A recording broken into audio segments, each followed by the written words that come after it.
Langsung aja biar ini. Ya. Oke.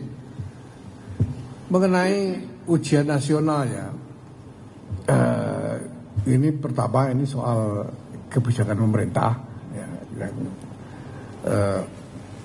sejauh ini saya kira masyarakat masih belum cukup mendengar atau dilibatkan dalam diskusi mengenai seluk-beluk gagasan mengenai polisi ujian nasional ini.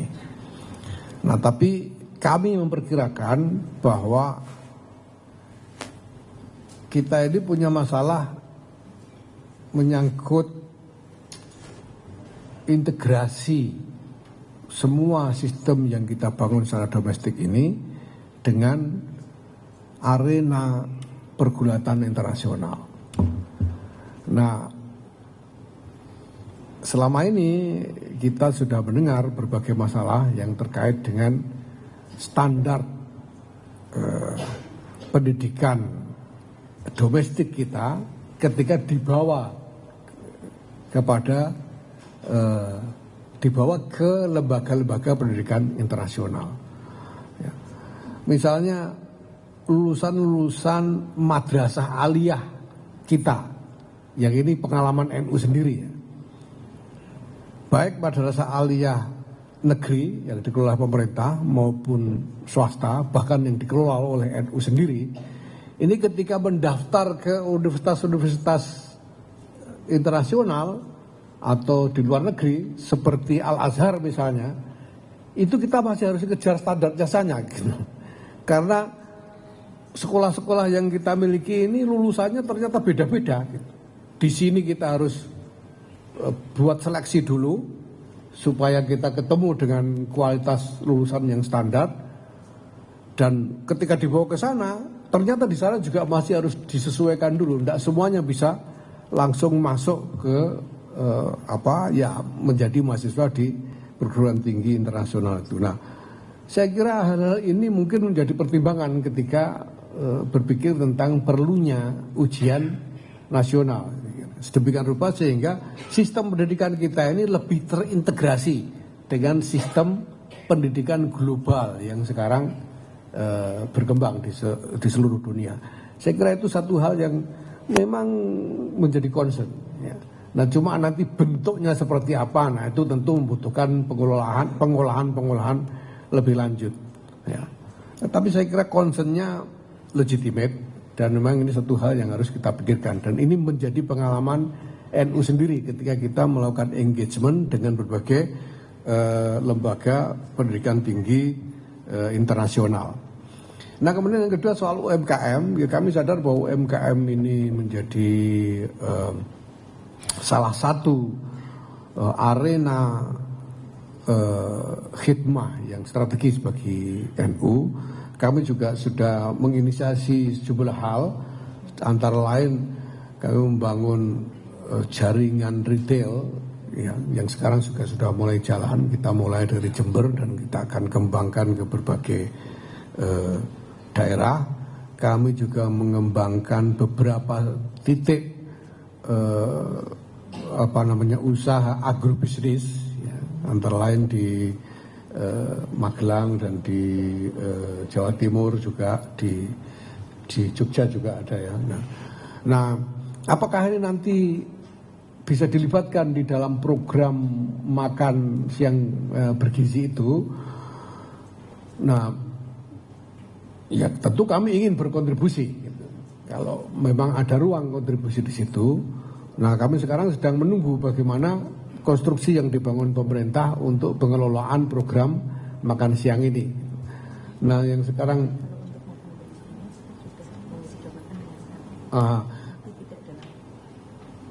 betul. Nah, jadi nanti mungkin Bu Alisa bisa memberi tambahan keterangan ya. Beberapa hal sudah mulai sebagai inisiasi ya, tapi ini sesuatu yang memang belum seluruhnya selesai. Gitu. Sekarang ini ada beberapa pesantren yang sudah dihubungi untuk dijadikan pilot project, ya, dijadikan tempat membangun pilot project bagi pelaksanaan makan bergizi gratis ini, ya ini semuanya nanti akan dijalankan dalam koordinasi dengan NU. Nah, mudah-mudahan dalam waktu dekat ini, karena kalau kita lihat pace-nya ini memang sangat intens ya, dan dikerjakan dengan cukup cepat. Nah, mudah-mudahan dalam waktu yang tidak lama lagi ini semuanya akan menjadi model yang lebih jelas. Sekarang berbagai macam instrumen standarnya sudah dikerjakan ya, misalnya bagaimana supaya bisa menjadi partner dan lain sebagainya. Ini kita sekarang merespon itu sesuai dengan apa yang sudah ditetapkan oleh pemerintah ya. Ya mudah-mudahan tentu saja kami berharap NU bisa memberikan kontribusi yang signifikan dalam soal ini. Kemudian soal biaya haji ya. Biaya haji ini ya memang faktornya banyak, dan yang paling utama adalah faktor apa namanya itu ya, faktor valuta itu loh, apa nilai tukar, faktor nilai tukar gitu ya. Karena kegiatannya itu ada di Saudi sana ya, di Haromen, dan pakai uang Saudi bayarnya gitu. Jadi ya itu tergantung nilai tukar saya kira ya. Dan ini sesuatu yang tidak terelakkan. Kalau dilihat dari harga-harga di sana, menurut teman-teman yang selama ini terlibat di dalam pengelolaan haji, sebetulnya perubahan harga tidak terlalu signifikan. Jadi di sananya itu harga kira-kira ya stabil. Nah yang nggak stabil itu kan nilai tukarnya ini. Nah jadi kalau dihitung rupiah jadi berubah karena perubahan nilai tukar. Nah ini saya kira satu hal yang perlu dipahami oleh masyarakat ya, karena ini bukan hanya soal bagaimana kita melakukan manajemen yang efisien saja, tapi ini terkait dengan kinerja ekonomi yang lebih luas toh. Ini soal nilai tukar ini kan soal kinerja ekonomi secara umum yang akan ikut mempengaruhi. Nah, dalam hal ini kami percaya bahwa pemerintah ya bersama-sama dengan DPR akan berusaha membuat penetapan yang paling meringankan bagi jamaah. Ya. Saya kira gitu ya, berapapun yang ditetapkan itu. Ya. Ini, silakan.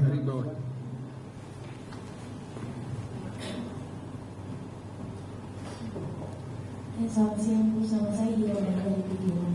Ini sebenarnya ada out of topic sedikit dari Pikiran. Ini mengenai putusan MK yang baru saja diputuskan sama MK terkait dengan presidensial threshold. Nah, harapan saya sebagai ketua PBNU ini, MUI kan dikenal sebagai ormas Islam terbesar. Nah, kira-kira tanggapan mengenai presidensial threshold itu seperti apa? Pertama-tama saya kira perlu dipahami ya bahwa posisi NU dan warganya di dalam hal ini kan hanya sebagai pencoblos. Kalau kita diberi kesempatan nyoblos, kita nyoblos itu aja. Nah soal siapa yang boleh nyalon atau tidak, ini kan domain dari aktor-aktor politik kelembagaan, ya, yaitu partai-partai, DPR, ya, dan lain sebagainya. Ya, saya kira ini perdebatan yang cukup lama dan sekarang kebetulan sudah menjadi keputusan MK. Ya. Pasti MK di dalam membuat keputusan ini punya nalar konstitusionalnya sendiri tentang apa yang menurut MK lebih konstitusional. Ya. Nah, sementara di sisi lain, saya kira aktor-aktor politik ini dan terutama para pemimpin politik kita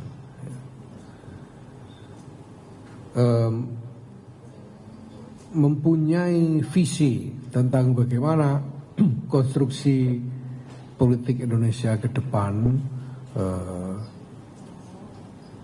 harus diciptakan supaya ada keseimbangan antara tuntutan demokratisasi dan efisiensi manajemen politik nasional. Ya. Kita tentu tidak hanya berpikir pokoknya asal demokrasi dengan mengorbankan katakanlah sistem politik yang tidak efisien gitu ya. Tentu tidak ya. Tapi harus ada perimbangan tentang hal itu. Saya kira ini menjadi gagasan dari para pemimpin politik. Nah, buat kami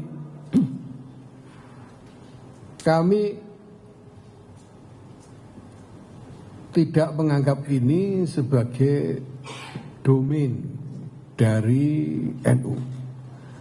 Karena demokrasi itu tiangnya atau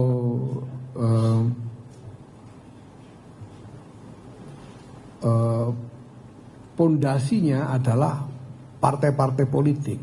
Jadi ini domain dari partai-partai politik. Ya, demokrasi kita, demokrasi melalui partai-partai politik. Maka pertama-tama bagi kami saya kira bahwa partai-partai politik itu harus diberi kepercayaan untuk membangun konstruksi demokrasi Indonesia yang lebih baik ke depan. Ya. Karena tidak mungkin demokrasi bisa berjalan tanpa partai-partai politik yang dipercaya oleh rakyat.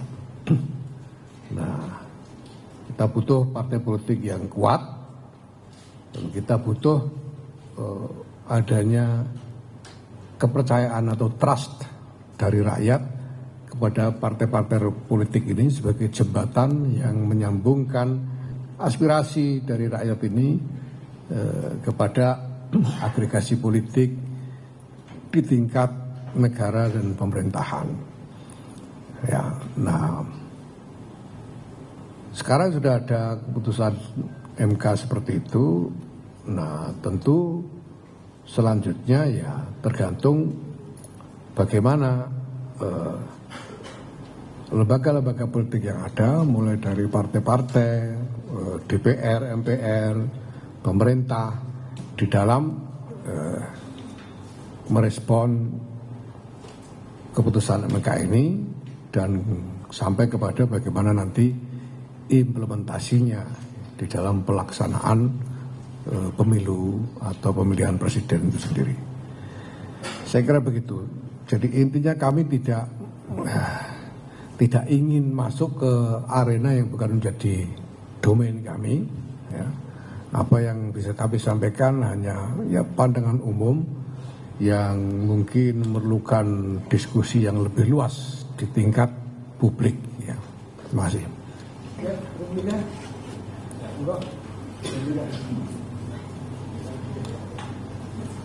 Assalamualaikum warahmatullahi wabarakatuh. Gus, saya mau jadi publik Gus. Saya izin 3 pertanyaan saja Gus. Yang pertama soal wacana kemarin Wakil Menteri Agama mewacanakan bahwasanya Ramadan nanti akan full selama Ramadan, ikut sekolah selama Ramadan itu. Nah, bagaimana Gus ya menanggapi soal wacana itu? Masih yang kedua, masih kesinambungan dengan pertanyaan pertama. Kalau masalah santri ini kan fokusnya NU. Nah, bagaimana santri atau ulama-ulama dulu itu, apakah saat Ramadan itu memang fokus belajar atau fokus ibadah dan belajar mengajar atau seperti apa kalau santri dan ulama-ulama dulu itu? Nah, kemudian yang ketiga tanggapannya soal PPN 12%. Nah, kemarin sudah pembatalan, cuma tetap dikenakan pajak untuk barang-barang lewat. Nah, bagaimana PPN itu menanggapi soal kebijakan terbaru itu? Terima kasih. Terima kasih. Soal libur ini yang libur apa gitu? Sekolah. Kalau sekolah itu sekolah yang mana? Nah, Ya sekolah formal yang libur kan selama sebulan penuh. Jadi ya wacana, tapi kita udah pernah sekolah libur sebulan penuh itu dulu sudah pernah. Tidak libur juga sudah pernah. Ya. Dan kita sudah tahu apa yang kemudian bisa dilakukan selama liburan itu, sehingga saya kira ada evaluasi lah sejauh mana waktu libur selama Ramadan itu bisa memang lebih bermanfaat bagi anak-anak sekolah. Nah, maka menurut saya tergantung libur itu diisi apa. Kalau suruh libur, suruh tidur di rumah saja kan ya itu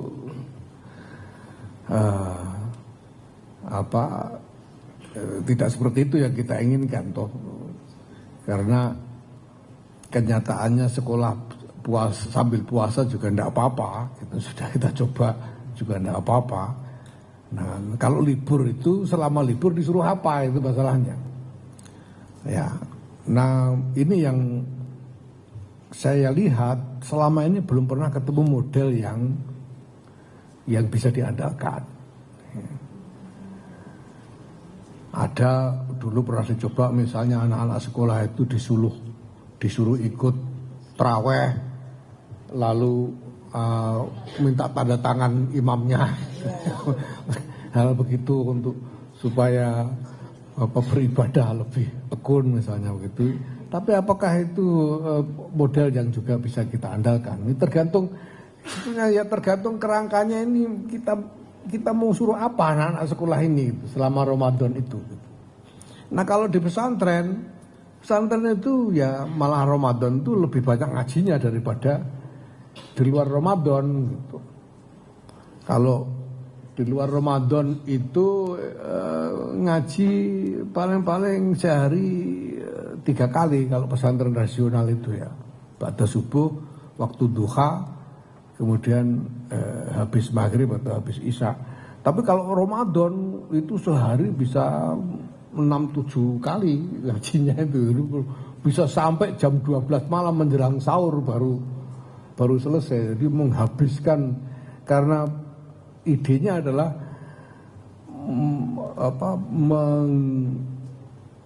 memanen barokah sebesar-besarnya dari bulan Ramadan ini, sehingga ngajinya malah diintensifkan supaya barokahnya bisa dapat lebih banyak. Itu kalau pesantren ya. Nah, anak sekolah ya mungkin baik libur penuh sebulan, tapi disuruh apa? Nah, ini yang harus dibangun dulu. Ramadan itu digunakan untuk apa bagi anak-anak sekolah ini gitu. Apalagi kalau kita ingat dengan anak-anak sekolah yang non muslim gitu. Nah, apakah yang non muslim ikut libur gitu? Nah, kalau ikut libur disuruh apa? Ramadan non muslim itu kan juga harus dipikir gitu loh.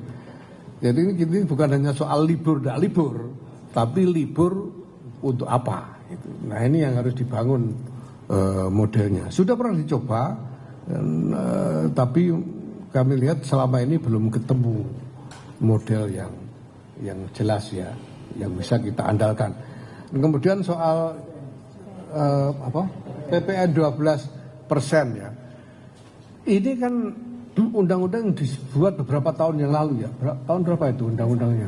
Tahun 2021 ya. Undang-undang tahun 2021 yang kemudian di situ ada klausul diterapkan tahun ini begitu kan. Paling lambat 1 Januari 2025 itu klausulnya kan begitu. Nah, maka sebetulnya pertama sebagai kebijakan itu sudah jadi keputusan politik, sudah jadi undang-undang. Masalahnya itu, ini sudah jadi undang-undang. Dan undang-undang itu sudah menyatakan diterapkan paling lambat tanggal 1 Januari 2025 gitu. Nah, tentunya ada logika di situ bahwa sampai dengan tanggal 1 2025 mestinya ada hal-hal yang dipersiapkan supaya memungkinkan untuk penerapannya tanggal 1 Januari 2025. Nah maka ya pemerintah saya kira bertindak sesuai dengan pertimbangan-pertimbangan itu. Nah buat kita rakyat publik ini yes, mungkin saya tidak tahu ya, mungkin agak telat kita ikut ngomong soal ini. Sudah jadi undang-undang gitu. Mestinya dulu kita diajak ngomong juga, tapi 2021 itu kita nggak terlalu dengar soal ini. Nah mestinya saya tempo hari saya mengatakan bahwa sebetulnya masyarakat ini butuh penjelasan yang lebih lengkap tentang kenapa harus ada kenaikan 12%. Apa yang menjadi alasan urgensi dari kenaikan pajak itu. Dan apa yang bisa dijanjikan sebagai benefit untuk rakyat kalau itu naik. Kan ini bahan diskusinya harus itu, sehingga kita bisa bicara. Nah, sementara hal-hal ini ya, memang belum cukup keluar dalam perbincangan publik. Gitu ya. Nalar fiskalnya bagaimana, bisa kita harus naik, ini kebutuhannya apa sih, gitu, dan sebagainya. Tapi itu sudah jadi undang-undang. Dan menurut saya sekarang yang dibutuhkan adalah bagaimana pemerintah berdiskusi lagi dengan DPR gitu loh. Undang-undangnya begini gitu loh. Kalau pemerintah punya pertimbangan tertentu, ya saya kira memang ya perlu bicara dengan DPR. Logika formalnya kan begitu. Nah kalau ada keinginan untuk melibatkan publik di dalam wacana itu, bisa diselenggarakan wahana-wahana yang memang secara sengaja diciptakan untuk mewadahi diskusi publik itu. Ya, ini kan menyangkut hal yang memang yang cukup kompleks ya. Soal fiskal itu kan nggak semua orang ngerti. Saya itu 3 kali 275 itu aja mikirnya lama kan. Jadi tidak gampang gitu. Ya, tidak semua sebetulnya punya otoritas untuk ikut ngomong. Gitu ya.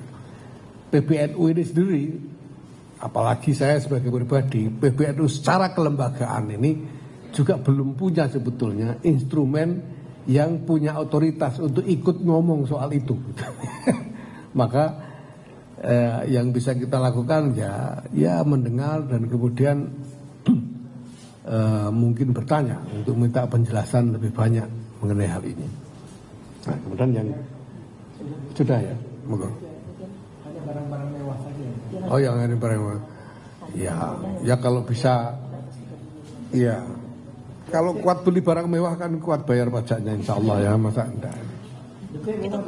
Monggo. Udah ditanya. Saya Iman dari IDN Times Pak, izin Pak, ini kan isu muktamar luar biasa masih ada. Kemudian disebutkan akan dilaksanakan Desember tapi tidak terlaksana dan muncul lagi isunya Januari. Nah, tanggapan Pak Yai seperti apa isu Oke, sekarang kalau misalnya ayo mari kita berapa orang kira-kira ya 20-30 orang, mari kita kumpul-kumpul di restoran.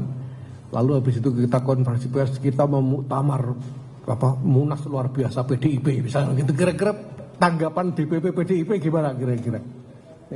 Atau kita bilang kita mau munas luar biasa Golkar misalnya, tanggapan DPP Golkar gimana kira-kira?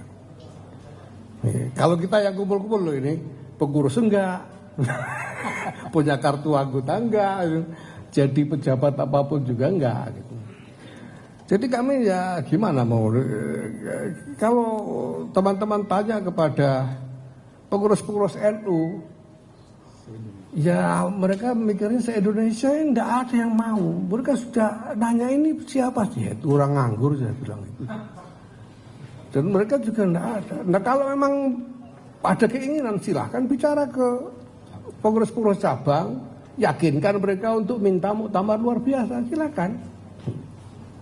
Kalau memang pengurus-pengurus cabang, pengurus-pengurus wilayah ini memang merasa penting untuk muktamar luar biasa, mari kita jalankan gitu.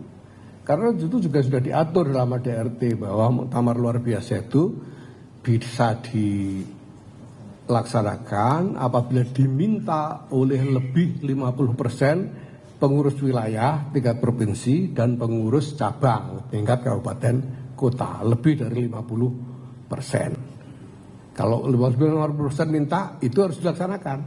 Dan penyelenggaranya adalah PBNU. Gitu. Jadi kalau yang minta itu pengurus cabang, pengurus wilayah, PBNU wajib menyelenggarakan. Gitu. Tapi kalau yang minta orang ngopi-ngopi, ya masa kita harus ngomong gimana ini orang ngopi-ngopi tiba-tiba minta, alasannya juga nggak jelas. Selama ini kita tanya apa alasannya, nggak ada. Mereka tidak bisa sebutkan alasan untuk itu. Mereka bilang sudah ada sekian pengurus wilayah, kita tanya pengurus wilayah mana, mereka nggak bisa sebutkan juga. Gitu. Ngopinya juga itu diam-diam. Ngopinya juga diam-diam katanya. Jadi, katanya ada kiai-kiai, kita tanya kiai siapa aja juga tidak disebutkan itu. Jangan-jangan karena memang tidak ada gitu. Itu terus mereka bilang katanya mau menjalankan secara rahasia. Masa muktamar luar biasa rahasia itu kan ya saya kira mau nanggapi gimana, nggak mau nanggapi gimana gitu. Mau nanggapi kok wartawannya percaya.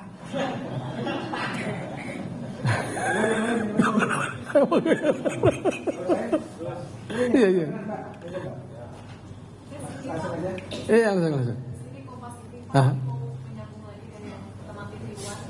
Putusan tidak ada presidensial threshold, tapi kalau kita ingat kader NU banyak juga yang berkontribusi di partai politik. Mungkin ini membuka kesempatan untuk NU mendorong juga kadernya.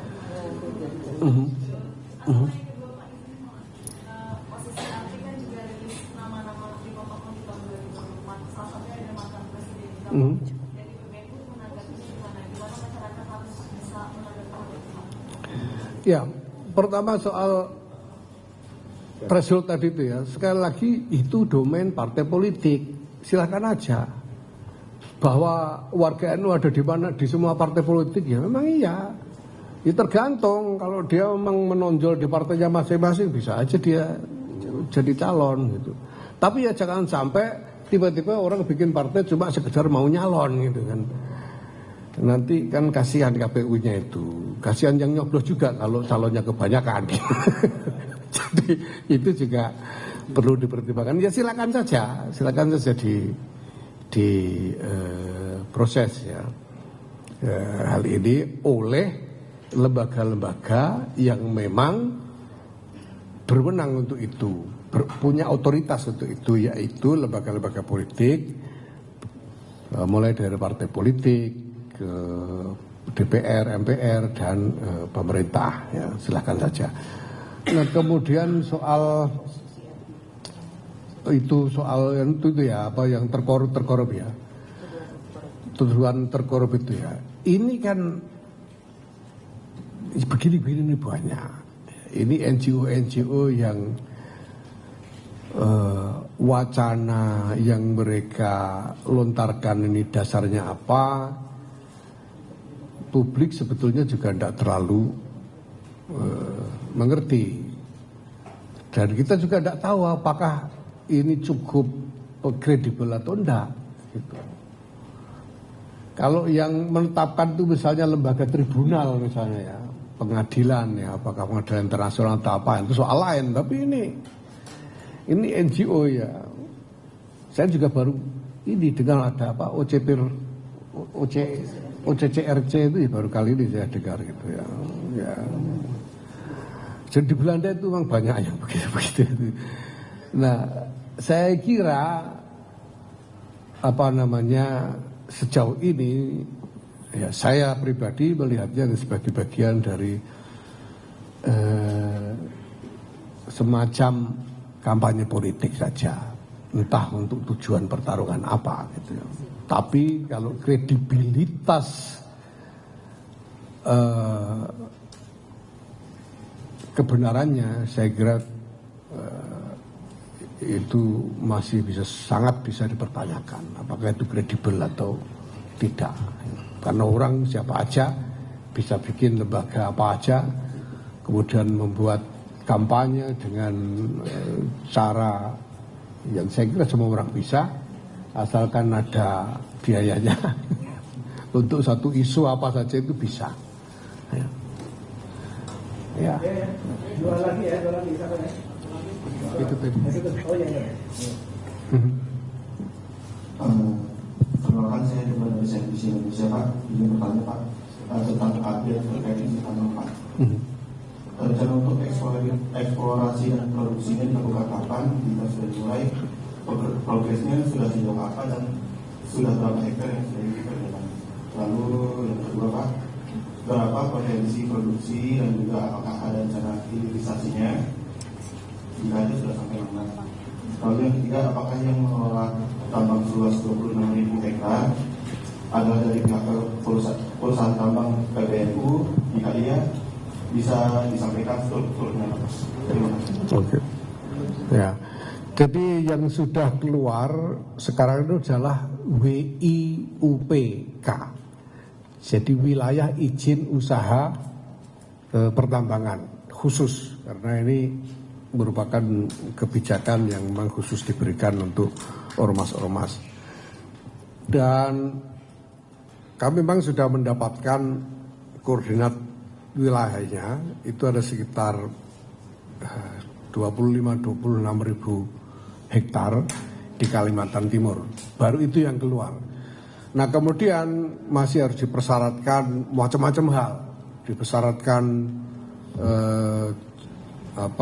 studi lingkungan, dipersyaratkan ini itu yang sekarang sedang dalam proses. Nah kami sesuai dengan yang disyaratkan oleh peraturan presiden itu sudah membentuk satu badan usaha yang dimiliki oleh koperasi. Koperasi itu adalah koperasi milik PBNU bersama dengan pengurus dan warga. Namanya apa ya, lupa saya. Strukturnya seperti itu. Dan kemudian membentuk satu badan usaha yang bergerak di bidang pertambangan. Ya. Badan usahanya itu namanya BUMN. Singkatannya itu. Ya, badan apa? Ya, saya lupa itu singkatannya. Nanti kita tanyakan ya. Dan dimiliki sahamnya oleh koperasi. Nah sekarang berbagai macam rangkaian dari persyaratan-persyaratan untuk memulai eksplorasi dan seterusnya masih sedang dipersiapkan, ya, belum selesai. Nah tentu saja nanti kami akan mengikuti ya alur yang ada itu ya, karena ini izinnya sudah diberikan kepada kami ya, dan semuanya akan kami penuhi. Nah soal potensi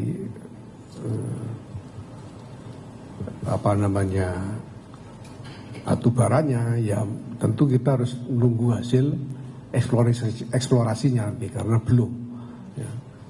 Sekarang izin untuk eksplorasi itu saja masih baru diproses gitu. Jadi kita belum bisa sebelum ada izin untuk eksplorasi ya. Ini masih dalam proses lah. Tapi wilayah izin usaha pertambangan sudah terbit sehingga untuk mendapatkan izin usahanya itu sudah bisa mulai diproses. Tapi itu sekian banyak persyaratan yang harus kita penuhi. Ya. Kemudian soal hilirisasi, nah ini tentu kami sementara ini memang belum sampai berpikir tentang bagaimana desain pengembangan dari usaha ini, ya, karena belum sungguh-sungguh mulai. Tentu saja itu nanti tergantung bagaimana kalkulasi mengenai investasi bisnis yang bisa dijalankan nantinya. Ya. Ya jangan sampailah kita bisnis lalu seolah-olah dapat konsesi lalu NU rugi kan, ya jangan sampai. Kita ingin supaya tetap saja ada keuntungan dan pengembangannya bagaimana tergantung nanti. Jadi ya yang kita bentuk itu PT Berkah Usaha Muamalah Nusantara. PT Berkah Usaha Muamalah Nusantara. Ini nama perusahaannya ya, yang dimiliki oleh Koperasi Nahdlatul Ulama. Ya. Sahamnya dimiliki oleh Koperasi Nahdlatul Ulama.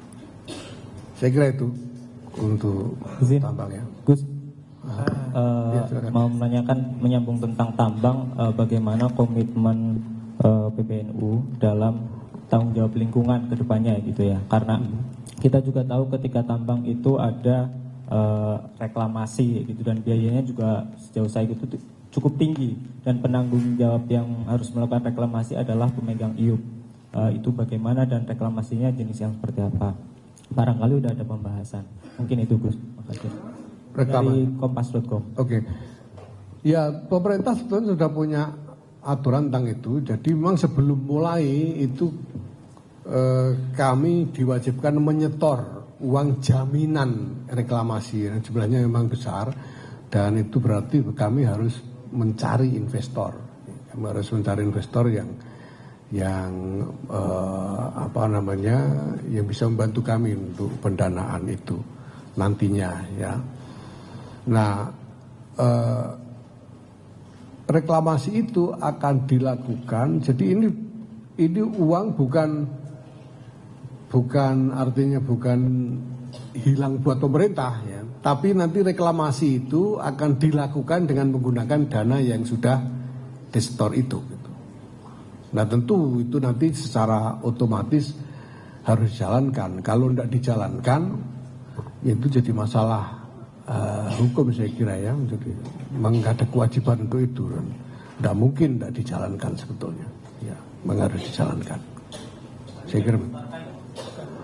Belum seluruhnya. Nah sekarang kita sedang mencari ya itu tadi, mencari partner investor, karena menggalang dana yang besar itu juga bukan hal yang mudah ya, dan itu tergantung kalkulasi mengenai potensi kandungan dan lain sebagainya. Semuanya dalam perhitungan yang ya agak rumit. Baiklah teman-teman, mungkin kita sudahin. Dikit Gus, soal program prioritas dari PBNU sendiri di 2025 apa aja yang akan diprioritaskan utama. Kemudian yang kedua, menghindari Gus palsu Gus. Apa tips atau apa ya yang akan dilakukan oleh PBNU? Pertama kemudian, soal ya. Prioritas kembali tentang ini Gus, penegasan ke arah mana informasi dan transformasi digital. Oke. Terima kasih. Terima kasih. Oke, tentang program prioritas kami untuk 2025 ini, pertama-tama soal gerakan keluarga maslahat ini akan menjadi prioritas. Ya. Jadi kami akan cukup intensif memfokuskan energi sumber daya untuk gerakan keluarga maslahat NU ini. Dan yang kedua persis soal digital ya. Jadi soal digital ini pertama kita ini itu kan memang kami buat Digdaya NU itu, jadi nanti semua data dan layanan NU ini akan kita tampung dalam satu platform digital. Nah, sehingga koordinasi bisa lebih mudah. Sekarang ini sudah jalan untuk administrasi, sudah jalan, dan kita sudah rasakan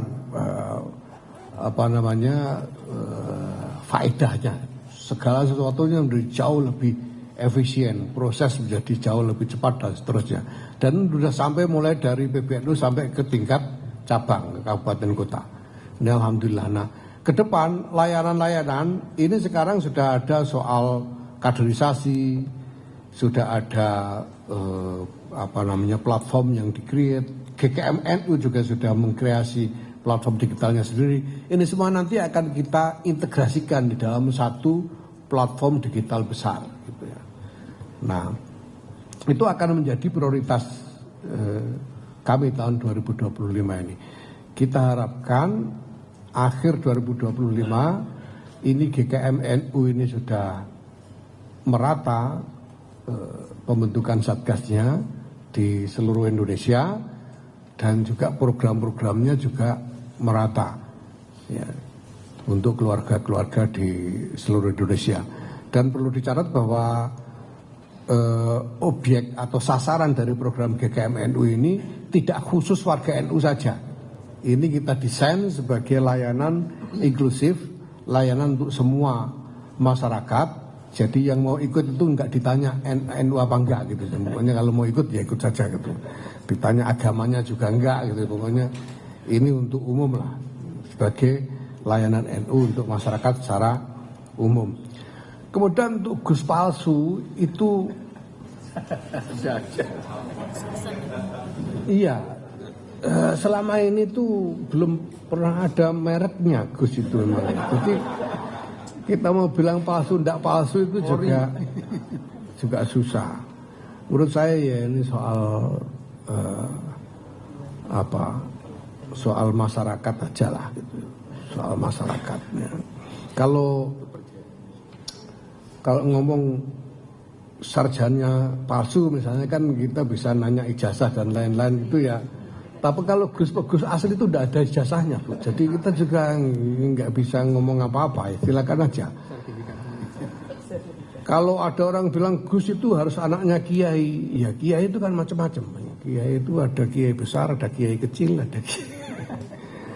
ada kiai tunggul wulung, ada kiai selamat dan lain sebagainya itu macam-macam. Jadi menurut saya ini bukan isu yang harus terlalu kita pikirkan, biar aja. Orang pengen dipanggil Gus kok nggak boleh gitu ya. Ya tidak apa-apa lah. Silakan saja gitu ya. Baiklah teman-teman, kopinya udah habis ya. Oke, gitu ya. Terima kasih semuanya teman-teman ya. Kita ketemu lagi pada mudah-mudahan kita bisa lakukan ini secara reguler. Ya, reguler. Nanti ketemu lagi. Terima kasih banyak atas segala kehadirannya. Mohon maaf atas segala kekurangan. Wassalamualaikum warahmatullahi wabarakatuh.